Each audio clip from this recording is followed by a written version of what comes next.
Studio Coop, a content marketing agency curating over 2 billion plus views and 5 million plus followers. உங்களோட எக்ஸ்பர்டைஸை social media செட்டா மாத்தணுமா? இப்பவே டிஸ்கிரிப்ஷன்ல இருக்க ஃபார்மை ஃபில் பண்ணுங்க. யங்ஸ்டர்ஸ் நிறைய பேர் இப்போ யாரை கேட்டாலுமே ஸ்ட்ரெஸ்ஸா இருக்கு, எனக்கு ரொம்ப டிப்ரெஸ்டா இருக்கு அப்படின்னு சொல்லிட்டே இருக்காங்க. ஈவன் ஸ்கூல் சில்ட்ரன்ஸ்ல இருந்து காலேஜ் படிக்கிறவங்க எல்லாருமே. தகப்பனா நம்ம என்ன நினைப்போம், நான் பட்ட கஷ்டம் என் பிள்ளை படக்கூடாதுன்னு நினைப்போம். ஒரு ப்ரொஃபஷனலாவோ அல்லது ஒரு காலேஜ் என்ஜினியராவோ நான் இதெல்லாம் கஷ்டப்பட்டு வந்திருக்கேன், நீயும் கஷ்டப்படுன்னு சொல்றதுதான் ஆட்டிடியூடா நான் பார்க்குறேன். அதுல ஒரு பழிவாங்கும் நோக்கமே இருக்க மாதிரி நான்.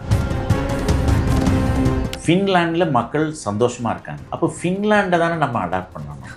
அந்த மக்கள் ஏன் சந்தோஷமா இருக்காங்க, அந்த கல்வி ஏன் அந்த குழந்தைங்களுக்கு ரொம்ப சந்தோஷமா இருக்கு, அந்த குழந்தைங்க அவ்வளோ சந்தோஷமா வளர்றாங்கன்னா நம்ம பார்க்க வேண்டிய மாடல் ஃபின்லாண்ட் மாடல். நம்ம எந்த மாடலை பார்க்குறோம்?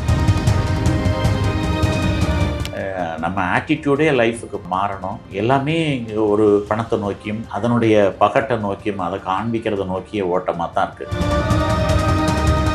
அதை நோக்கி இந்த கல்வி அமைச்சர் வித்தியாசமாக சிந்திக்கிற ஹானரபிள் மினிஸ்டர் ராஜ்மோகன் இதை பற்றியும் சிந்திக்கணும்.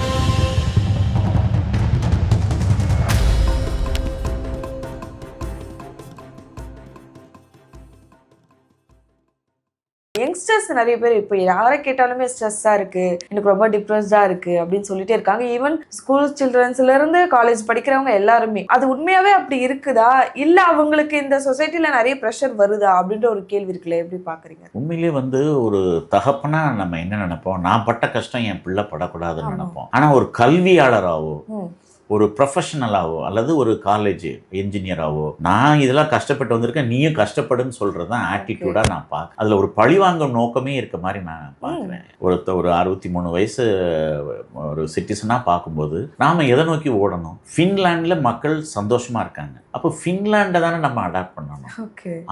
அந்த மக்கள் ஏன் சந்தோஷமா இருக்காங்க, அந்த கல்வி ஏன் அந்த குழந்தைங்களுக்கு ரொம்ப சந்தோஷமா இருக்கு, அந்த குழந்தைங்க அவ்வளோ சந்தோஷமா வளர்றாங்கன்னா நம்ம பார்க்க வேண்டிய மாடல் ஃபின்லாண்ட் மாடல். நம்ம எந்த மாடலை பார்க்குறோம்? அல்லது வெஸ்டர்ன் மாடலை பார்க்குறோம். அந்த மாடலை பார்த்துட்டு நீங்கள் அந்த மாதிரி ஒரு ஓட்டத்துக்கு நம்மளை தயார் பண்ணுறோம். அதில் பார்த்தீங்கன்னா குழந்தைங்க எக்ஸாம் நேரத்தில் நம்ப மாட்டீங்க, 5ஆம் கிளாஸ் குழந்தைங்க, 8ஆம் கிளாஸ் குழந்தைங்க, 12ஆம் கிளாஸ் குழந்தைங்க கேட்கவே வேண்டாம், 10ஆம் கிளாஸ் குழந்தைங்க கேட்கவே வேண்டாம், 11th குழந்தைங்களும் கேட்கவே வேண்டாம், கேஸ்ட்ரைட்டிஸ் சரியான இறைப்பை புண்ணுல வர்றாங்க. அதுவும் இந்த மந்த் ஜூன்லேயே சில நேரங்களில் ஆரம்பிக்கும். ஏன்னா ஸ்கூலில் எக்ஸாமையும் அவங்க வாழ்க்கையும் பெரிய பயங்காட்டி, நீ படித்தவங்க மட்டும்தான் ஜெயிப்பாங்க, படிக்காதவங்கலாம் தோற்று போயிடுவீங்க, நீங்கள் எதுக்கும் ஆளாகாம போயிடுவீங்கன்னு அவங்க மனசுல ஒரு விதைக்கிற ஒரு பயத்தை பார்த்தா கஷ்டமா இருக்கு. இந்த ஓட்டம் நம்ம மக்கள், தமிழ் மக்கள் ஓடணுமான்னே எனக்கு ஒரு பெரிய வலி. இப்பெல்லாம் பார்த்தீங்கன்னா அது வலின்னே சொல்லுவேன். வீட்டில் எல்லாம் நல்லா இருக்கு, ஏன் கேஸ்ட்ரைட்டிஸ் கேட்டா ஒரு எக்ஸாமோ, பெண்ணுக்கு கல்யாணம் ஆகலன்னு வர்ற தாய்கள் இப்படி. அவங்க வீட்டில் எல்லாரும் நல்லா இருப்பாங்க, அவங்களுக்கு மட்டும் வயிற்று வலி ஆரம்பிச்சிடும். ஏன்னா அவங்க நினைக்க ஆரம்பிச்சு negative thoughts induces hyper acid அதிகமாக சுரக்கிறது தான் அந்த வயிற்று வலிக்கு காரணம். அது அந்த அளவுக்கு நம்ம ஓட்டத்தில் வருது. அதனால எனக்கு தெரிஞ்சு நம்ம ஆட்டிடியூடே லைஃபுக்கு மாறணும். எல்லாமே ஒரு பணத்தை நோக்கியும் அதனுடைய பகட்டை நோக்கியும் அதை காண்பிக்கிறத நோக்கிய ஓட்டமாக தான் இருக்கு. மனுஷனா வாழ்ந்தோங்கிற அந்த இடத்தை நோக்கி வாழ்க்கையை நகர்த்துறதுக்கு இனிமேல் நம்ம முயற்சி பண்ணணும்னு நினைக்கிறேன். எனக்கு தெரிஞ்சு அதுல முதல் படிங்கிறது என்மேலேயே அரசு அலுவலகங்களில் லஞ்ச லாவணியம் இல்லாமல் இருக்கிறது தான் முதல் படியாக இருக்க முடியும். ஏன்னா அந்த பேராசை அங்கே கட் பண்ணாதான் மற்ற இடத்துலலாம் வரும். அது இப்போ நடந்திருக்கிறதுல எனக்கு ரொம்ப பெரிய சந்தோஷம். அதை நோக்கி இந்த கல்வி அமைச்சர் வித்தியாசமாக சிந்திக்கிற இவர் ஹானரபிள் மினிஸ்டர் ராஜ்மோகன் இதை பற்றியும் சிந்திக்கணும்.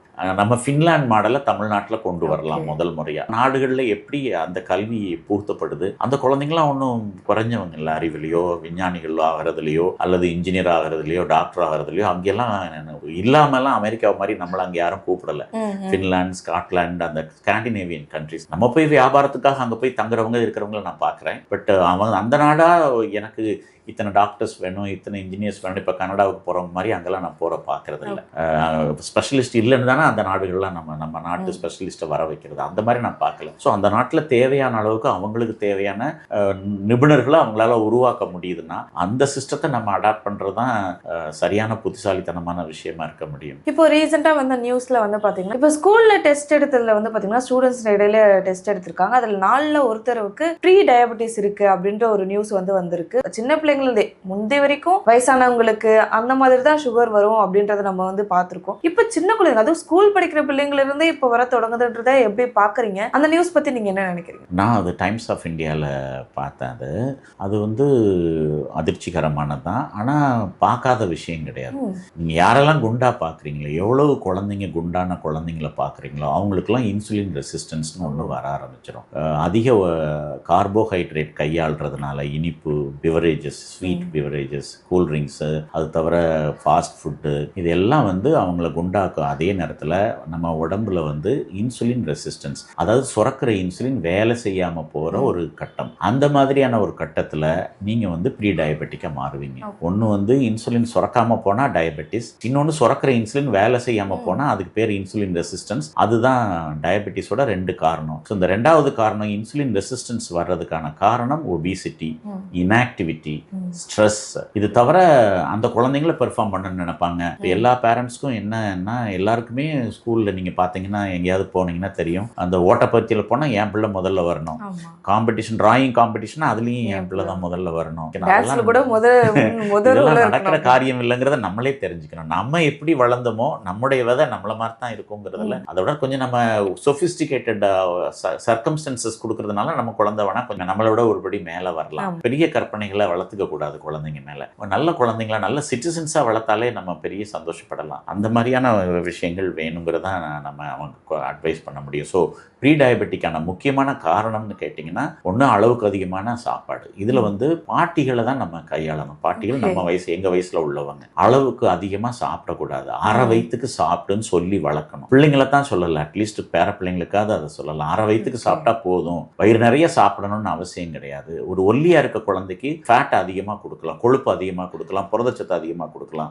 ஒரு குண்டா இருக்க குழந்தைக்கு கார்போஹைட்ரேட்டும் தேவையில்லை, புரோட்டீன் அதிகமாக கொடுத்து ஃபேட்டை குறைவாக கொடுத்து அந்த குழந்தைய அதை விட்டு கொண்டு வர பார்க்கணும். ஃபைபர் ரொம்ப அவசியம். ஃப்ரூட்ஸ் அண்ட் வெஜிடபிள்ஸ் தட்டில் வச்சு குழந்தைங்களுக்கு பார்க்குற மாதிரி வயசானவங்க சாப்பிட்றது, பெற்றோர்கள் சாப்பிட்றதும் முதியோர்கள் சாப்பிட்றதும் ரொம்ப அவசியம். அது மாதிரி நட்ஸ் அண்ட் ட்ரை ஃப்ரூட்ஸ், இப்படி நம்ம ஒரு சமச்சீர் உணவுன்னு சொல்லுவோம், ரேஷனல் டயட். அதை நம்ம எடுக்கிறதுக்கு நம்ம ரோல் மாடலாக இருக்கணும், நமக்கு அது தெரிஞ்சிருக்கணும், அதை நம்ம கடைபிடிக்கணும். அதுக்கப்புறம் குழந்தைங்களை பார்க்கணும். ஸோ குண்டா இருக்கிற குழந்தைங்க, இன்ஆக்டிவாக இருக்கிற குழந்தைங்க, எனக்கு தெரிஞ்சு சாட்டர்டே சண்டே எல்லா குழந்தைங்களுமே கராத்தேவும் சிலம்பமும் கற்றுக்கிறது நல்லது. ஆணோ பெண்ணோ இந்த 2ம் கற்றுக்கிறது நல்லது. அதுக்கு ஒன்று அவங்க அங்கே போய் ஃப்ரெண்ட்ஷிப்பை உருவாக்குவாங்க, இன்னொரு பக்கம் அவங்க ஃபிசிக்கல் ஆக்டிவிட்டி அதிகமாகும், ஃப்ளெக்சிபிலிட்டி அதிகமாகும், அவங்களே அதுக்கப்புறம் வேற ஏதாவது ஸ்போர்ட்ஸில் இன்வால்வ் ஆகிறதுக்குலாம் அது வழிவகுக்கும். ஸோ சாட்டர்டே சண்டே இப்போ நம்ம ஊர்களில் ரொம்ப ஈஸியாக சொல்லித்தர விஷயம் வந்து சிலம்பமும் கராத்தேவும் தான். ஸ்பேஸ் பெருசாக தேவையில்லை, கிரவுண்டு பெருசாக தேவையில்லை. இன்னும் இதெல்லாம் விருப்பம் இல்லாதவங்க மாடர்ன் டான்ஸுக்கு கூட போகலாம். பரதநாட்டியமோ அல்லது பாலே தான் படிக்கணும்னு அவசியம் இல்லை. மாடர்ன் சினிமா டான்ஸ் பாட்டு, அப்புறம் குத்து டான்ஸ் அவங்க ரூம்குள்ளே போட்டு ஆடினாங்களே போதும், பெண்ணாக இருந்து வைக்கப்படுறவங்களா இருந்தாங்கன்னா. ஸோ ஆக்டிவிட்டி தான் இம்பார்ட்டன்ட்.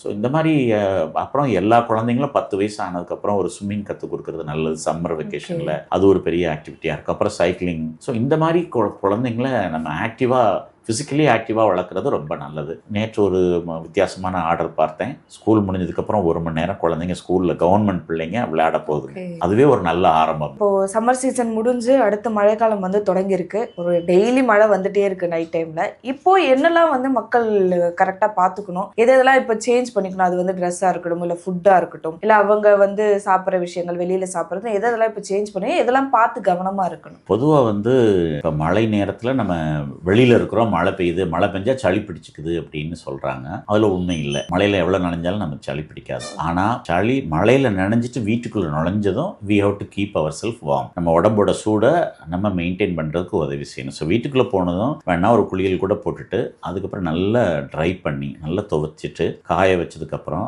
எவ்வளோ திக்கான ட்ரெஸ் பண்ண முடியுமோ பண்ணிட்டு, ரொம்ப குளிர்ந்து இருக்குது, நடுங்கிற அளவு குளிர்ந்து இருக்குன்னா ஒரு கம்பளி போர்வை வச்சு மூடி படுக்கிறதே தப்பு கிடையாது.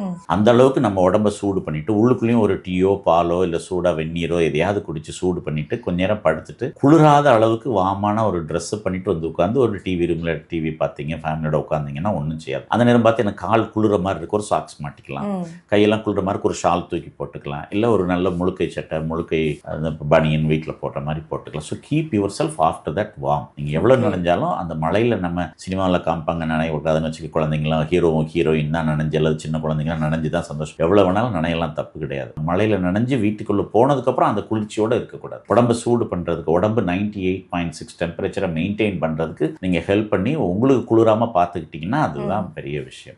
அது பண்ணிங்கனாலே உங்களுக்கு சளியெல்லாம் பிடிக்க வாய்ப்பு இல்லை. ரெயின் கோட் இல்லாமல் கொடை இல்லாமல் வெளியில் போக வேண்டாம் பொதுவாக. மற்றபடி நம்ம அது வந்து ஆடை நனையாமல் இருக்கிறதுக்காக தானே தவிர உடலுக்கு வரலாம். அப்புறம் ட்ராவல் பண்ணுறது ஏர்லி மார்னிங் லேட் ஈவினிங் குளிரில் போகிறதா இருந்தால் ஹெல்மெட்டு வைசர் போட்டு மூக்கில் குளிர்ந்த காற்று கழுத்தில் குளிர்ந்த காற்று படாமல் இருக்கலாம். தவிர நம்ம பஸ்ஸில் போகிறோம் ட்ரெயினில் போகிறோம் வைக்கிறோன்னா முகத்தை மூடுற மாதிரி துணி எடுத்துகிட்டு போகிறது நல்லது. இது தவிர வீட்டில் நம்ம இப்போ இந்த கிளைமேட்டுக்கு எப்படி இருக்கலாம் அப்படின்னா இது வரைக்கும் ஜன்னல்லாம் திறந்து வைங்க. ஆனால் ஏசி போட்டு யாரும் செய்கிறதில்ல. ஏசி இல்லாத வீடுகளில் கதவெல்லாம் திறந்து வச்சு இப்போ படுக்குதாங்க. இப்போ கதவை மூடி படுக்கிறது நல்லது. கதவு கூட ஒரு விரல் அளவுக்கு காற்று பரிமாற்றம் இருக்கிற அளவுக்கு திறந்து வச்சுக்கிட்டா போதும். ஃபேனை போட்டு படுக்கிறதா இருந்தால் ஏசி ஆஃப் பண்ணிட்டு படுக்கிறதா இருக்குது மழை பெஞ்ச அன்னைக்கு. ஏன்னா முழு காற்றும் உள்ளுக்குள்ளே வந்துட்டு போகிற மாதிரி தேவையில்லை. எங்கேயாவது வீட்டில் ஒரு ஜன்னலை திறந்தாலே போதும். எல்லா ஜன்னலையும் திறந்து வச்சதுக்கு மழை பெஞ்சு குளிர்ந்த காற்று வீசுமானால் இன்னும் வெக்க போன மாதிரி தெரியல. அதனால அது அந்த கோடை காலத்து தான் நம்ம ஃபாலோ பண்ணணும். குளிர்ந்து போய் இருக்கிற நாட்களில் நமக்கு ஒரு ஜன்னல் போதும் வீட்டுக்குள்ளே ஆக்சிஜன் பரிமாற்றத்துக்கு. கிச்சனில் ஒரு ஜன்னலை திறந்து வச்சு வீடெல்லாம் திறந்து வச்சுட்டு பெட்ரூமில் ஒரு விரல் அளவுக்கோ 2 விரல் அளவுக்கு திறந்து வச்சுருந்தா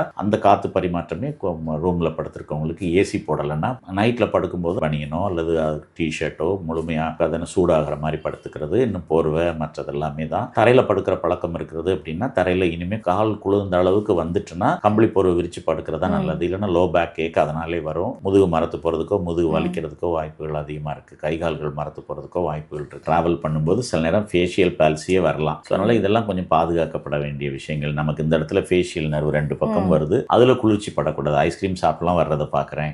நைட்டில் பைக்கில் ஹெல்மெட் இல்லாமல் போகிறவங்களுக்கு ஃபேஷியல் பால்சி வர்றதை பார்க்குறேன். ஸோ அவங்கள பாதுகாத்துக்கணும். இதெல்லாம் ஒன்றும் செய்யாதுன்னு நினைக்கக்கூடாது. எனக்கு ஒன்றும் செய்யாதுன்னு நம்பக்கூடாது. நம்மளும் மனுஷன் தான். நமக்கு எந்த நேரத்தில் யாருக்கு என்ன வருதுன்னு தெரியாது. So keep the body warm. அப்புறம் என்னது சூடாக குடிக்கிறது, சூடாக சாப்பிட்றது நல்லது. ரீஹீட் பண்ணி சாப்பிட்றது நல்லது. வேலை அதுக்கு அதிகமாக செய்ய மாட்டோம். நடக்கிறது வைக்கிறது, வெளியில் போகிறது வைக்கிறது கொஞ்சம் குறைக்க ஆரம்பிப்போம் மழை நேரத்தில். ஸோ எனர்ஜி அதிகமாக தேவையில்லை அப்படிங்கிறதுனால அப்புறம் குறிக்கிற பழக்கம் இருக்கும். மழை பெஞ்சா எல்லாரும் சேர்ந்து உட்காந்து குறைச்சிட்டு இருப்போம். அப்படிலாம் இருந்தால் கார்போஹைட்ரேட் நெக்ஸ்ட் ரவுண்டில் சாப்பாட்டில் சோறு இட்லி தோசை குறைச்சி வெஜிடபிள்ஸை கூட்டி அந்த மாதிரி வெயிட் கூடாமல் பார்த்துக்கிறது நல்லது. மழை நேரமாக இருந்தாலும் உடற்பயிற்சிகளை தவிர்க்காமல் பண்ணுறது நல்லது. இன்டோர் கேம்ஸோ இன்டோர் எக்ஸசைஸோ அந்த மாதிரி எக்ஸசைஸை விடக்கூடாது. காய்கறி பழங்களை சாப்பிட்றத எப்போவுமே சாப்பிட்றத வச்சுக்கணும். மழை நேரத்துலையும் வச்சுக்கணும். ஏன்னா தண்ணி குறைய குடிக்க ஆரம்பிச்சிருவோம். ஸோ அதனால் ஃப்ரூட்ஸ் அண்ட் வெஜிடபிள்ஸ் இல்லைன்னா நமக்கு அதிகமாக கான்ஸ்டிபேஷன் அந்த பைல்ஸ் அந்த மாதிரி இதெல்லாம் வர்றதுக்கு காரணம் வந்து காய் பழங்கள் இல்லாத. ஸோ உணவில் காய் பழங்கள் எப்பொழுதும் வேணும், இப்பவும் வேணும். அதுலேருந்து குறைக்க வேண்டாம். வேக வச்சதை நிறைய சாப்பிட்டுக்கிறது நல்லது.